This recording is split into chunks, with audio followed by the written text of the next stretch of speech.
கர்த்தருக்கு ஸ்தோத்திரம்.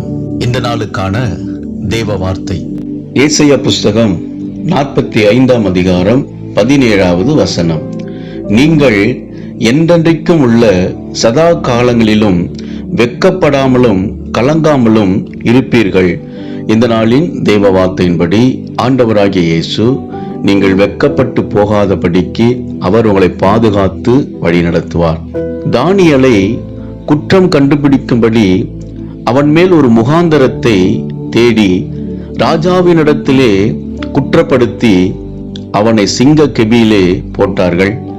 ஆனாலும் தேவன் தானியேல் வெட்கப்பட்டு போகாதபடிக்கு ஆண்டவர் பாதுகாத்தார், உயர்த்தினார். காரணம், தானியேல் 3 வேளை ஜெபிக்கிற மனுஷனாய் உண்மையுள்ள மனிதனாய் இருந்தபடியினால் ஆண்டவர் தானியேலை வெட்கப்பட்டு போகாதபடிக்கு பாதுகாத்தார். அன்பானவர்களே, ஆண்டவருடைய சமூகத்தில் ஜெபியுங்கள், உண்மை உள்ளவர்களாய் இருங்கள். நீங்கள் வெட்கப்பட்டு போகாதபடிக்கு அவர் உங்களை பாதுகாத்து வழி நடத்துவார், உங்களை உயர்த்துவார். இயேசு உங்களை ஆசீர்வதிப்பார். விசுவாசியுங்கள், மகிழ்ந்து களி கூறுங்கள். இயேசு உங்களை ஆசீர்வதிக்கிறார். ஆமேன்.